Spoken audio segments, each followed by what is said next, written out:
Thanks for checking out this highlight from Epic Loot Radio. If you want to see the full podcast after the highlight, just check the top link in the description for more. But I wanted to touch up on something that you said about the Anthem being a little bit on the clock with Outriders. Like, okay. I'm not sure how much I agree with that, because Outriders, they've stated themselves like, this is not games as a service.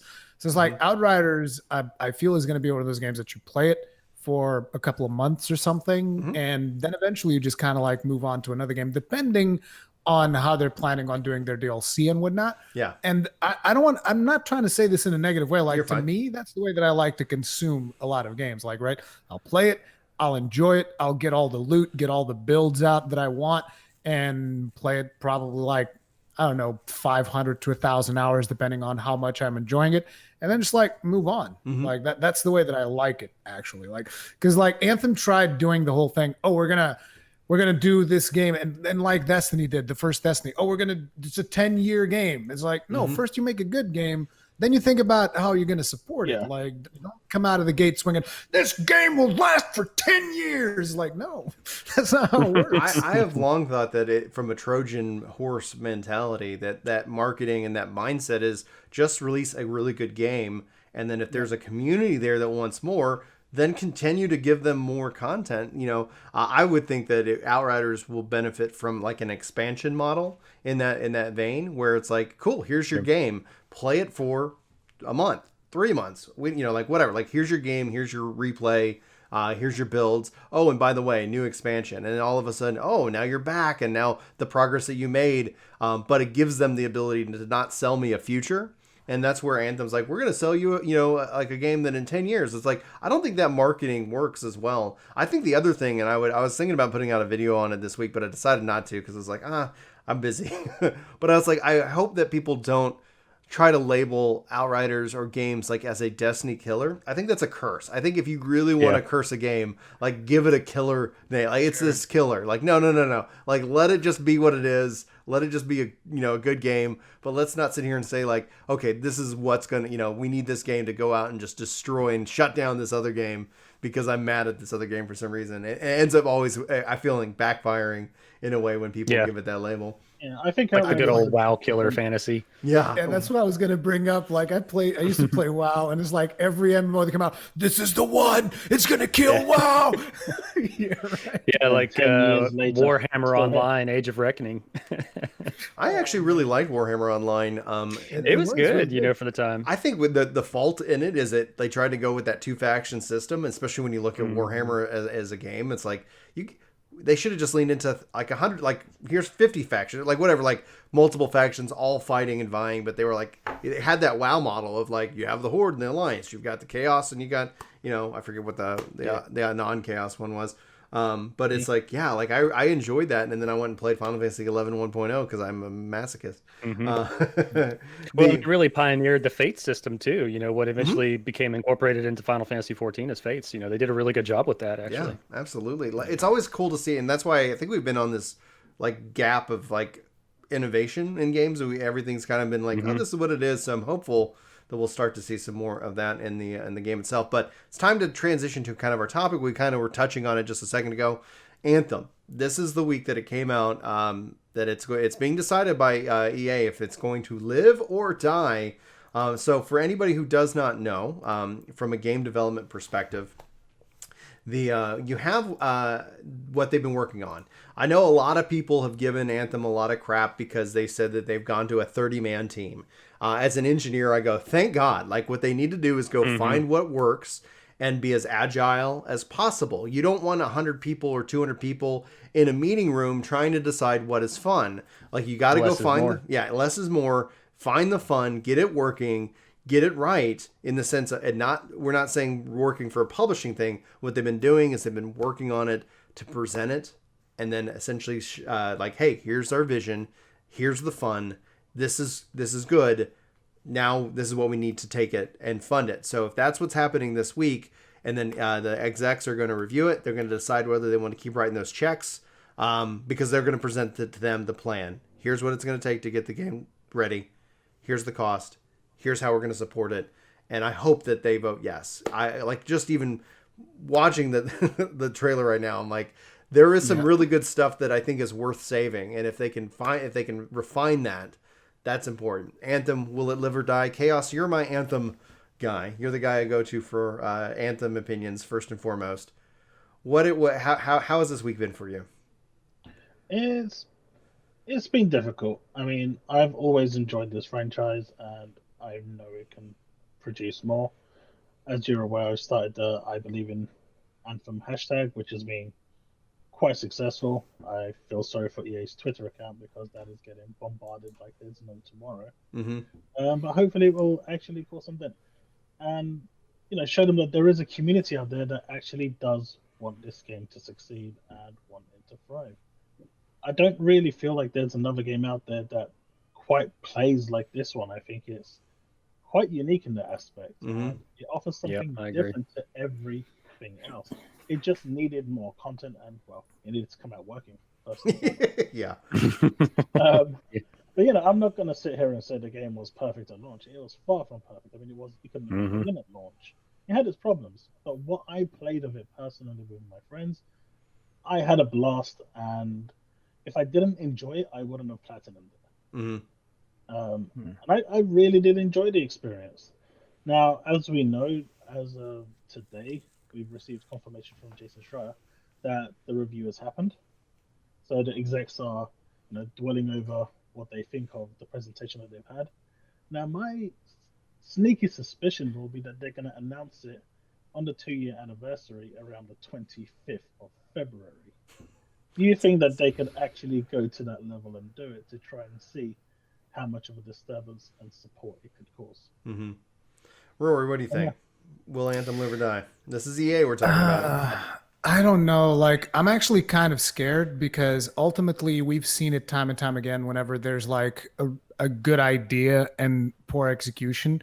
It's one of those things that just tends to eventually die out, and then other studios are almost scared to pick something of that nature back up. And the flight mechanics in Anthem was I don't want to say super unique, but here's the thing. When a good game, when a game has good traversal, it's one of the most special things you can have, because in a lot of games you spend a lot of time going from point A to point B, and when you can make that as fun as they did in Anthem, which is you just fly, and you particularly I even used to like playing the Ranger just because he could do the Superman swirl, not Superman, the Iron Man roll when he was in the air, and I was like, dude, this is awesome. That's the main reason I played Ranger, because I would actually prefer to play Colossus, but there's just something about the movement and the way that the abilities worked, because the thing about the abilities was also just how available they were at all times.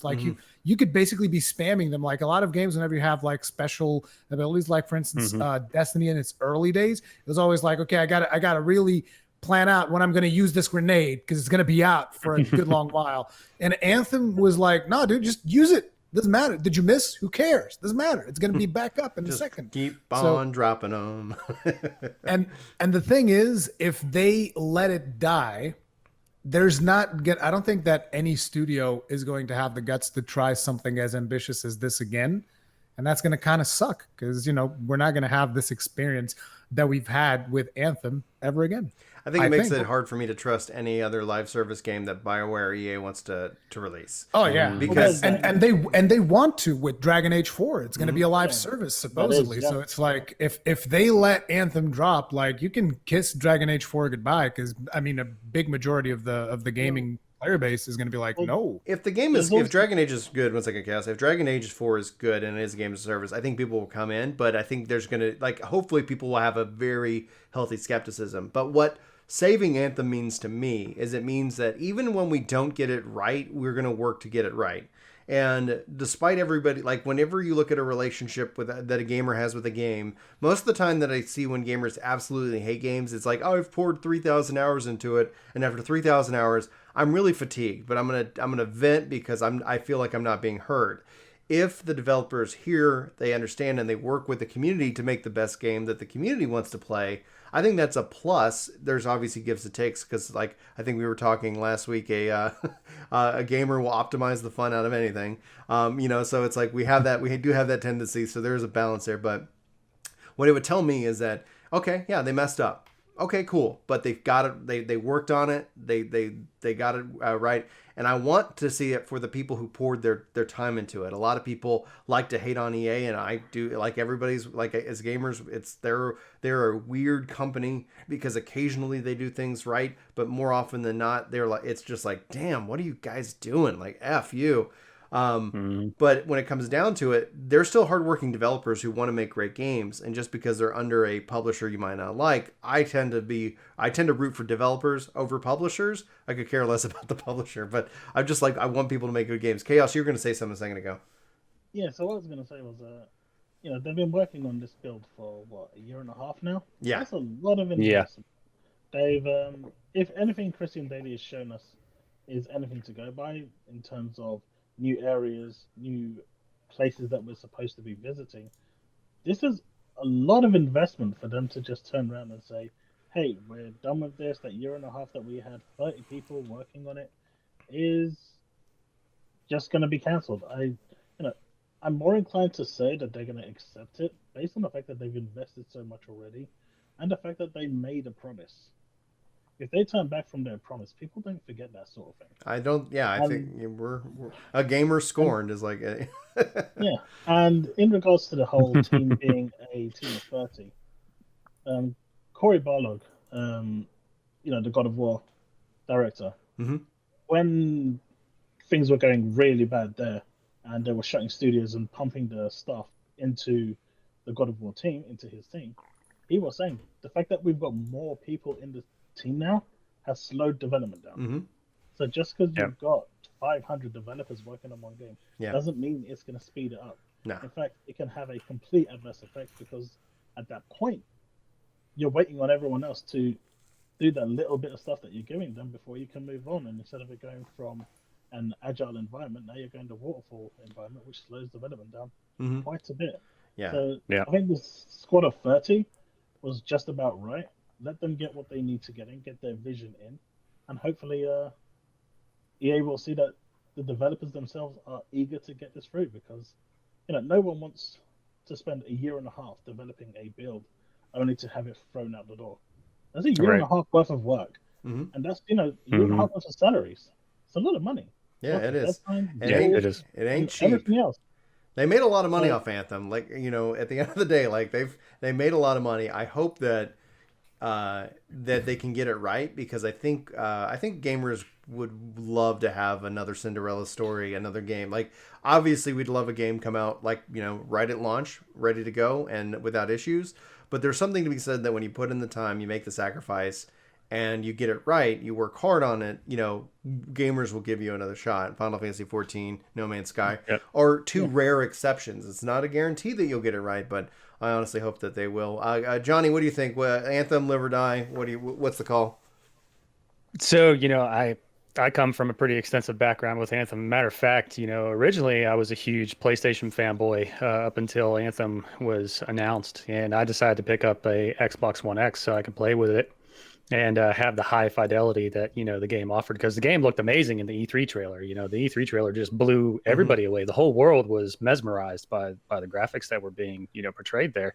And granted, we didn't get what was promised, but we still got a very, very good and highly visually appealing game. And it's funny in a way because I look at this whole situation in a different way than what most people think. From a development standpoint, they were in development for, what was it, Chaos, like 6.5 years. Yeah. And there was so much turmoil and so many changing of hands with management and so forth and so on that for literally 5 of those years, nothing really got done. The project was shelved. And a matter of fact, the flight mechanic itself, a lot of people want to bash on EA, but if it wasn't for EA, the flight mechanic wouldn't even be there. Yeah, that's the most shocking thing. And a lot of people don't even want to give EA credit for that. EA bad. But here's the thing. The mechanic, the one single mechanic for traversal in the game that is so much, so appealing was kept in the game because of EA. If it wasn't for EA, Anthem wouldn't be where it is today. And, it's funny because I actually look, even though Anthem has its problems, had a lot of them, like Chaos said, you couldn't even log into the game for the first 2 or 3 days. The game is actually a relative success. It is a relative success financially in a different way, because there's not a single gamer today that is part of the looter genre or has ever actually picked up a looter that doesn't know Anthem. I mean, it's the punchline of a lot of, jokes and criticism and stuff, but everybody knows it's there. It's like that pimple on your butt that won't go away. You know what I mean? What a horrible analogy. But I mean, it is. So here's the thing. It's in a very unique place because they've already dumped a crap ton of money into the game. They already have, even at the game in its current state, is a proof of concept. Mm-hmm. And it has proved that it works. So with that being said, the time that they've spent developing it further in a more streamlined fashion in the way that it should have been handled to begin with, because I said from the very beginning that the game should have been way further along than what it did, because really all they needed was like 2 years. I mean, just given the fact that they really only had 2 years to develop what they did and make a huge game. Well, it wasn't really a huge game, but the content that they did have in that short amount of time that they actually really developed the game, they actually did produce a product that was playable. And with that as a use of, proof of concept, I think they've probably played off of that and said, okay, here's the original proof of concept. Now, here's the second one. Here's what we can really do with it. Mm-hmm. And I think that's going to appeal to investors because let's face it, Anthem was a huge selling game. They recouped all their money and then some. Yeah. So the relative risk of failing a second time, I think, has been reduced by that simple fact. So this whole revamp for Anthem Next is just a second proof of concept because the original proof of concept has already shown that it does work. Mm-hmm. So I think we're actually going to come out on the positive side of this, truthfully. I really do. Maybe it's hopeful. I don't know. But I think it's going to be a positive. It's actually really funny that you brought that up of how little time was put into the game, because I remember when I saw the Jason Schreier report where he talked about all of the stuff that happened throughout the development. I eventually made a video where I said, you know what? The people behind Anthem, that they're actually a really good development team, considering that the whole thing was made. I think it was like 8 months. I don't remember the exact timing of it, but I think it was like 8 months. I'm like, this whole game was made in like 8 months. Like the assets were made, sure, but like all of the mechanics, everything came together in 8 months. Yeah, like once they knew with Frostbite, which is not an easy engine to work with. It's not necessarily that it's a bad engine to work with. It's just that they decided to do a lot of things the hard way rather than. But it's clear to see that once they knew what they were making, then they started making it, as opposed to like it was the Anthem's issue was all leadership. Like, when you leave a meeting and you still have no clue what you should be doing, like that's a bad meeting. That's a wasted meeting. There's nothing of value in that regards. And so ultimately we'll have to, like, I'm rooting for them. I would love to see some more Anthem. Like what they got with the javelins, it felt so right. It woken up that PSO2 player in me as well. It's like, yes, let's get some more of this action. I can see what they were wanting to do, and I think they're doing the right thing by not, by stopping. Let's reset it. Hopefully, as gamers, we get good news. But if it doesn't go our way and we don't get Anthem next, Anthem 2.0, I think that just sours me more to BioWare and to EA, and I think that's unfortunate. I think that's ultimately unfortunate. I know gamers are already there; they're already soured. I can't blame them. I'm not going to sit here and try to change their mind. I hope that you really enjoyed that highlight, and I hope that you check out the full podcast. Again, link is in the description. Thanks for being here, and hope you have a fantastic day, you wonderful, beautiful individual.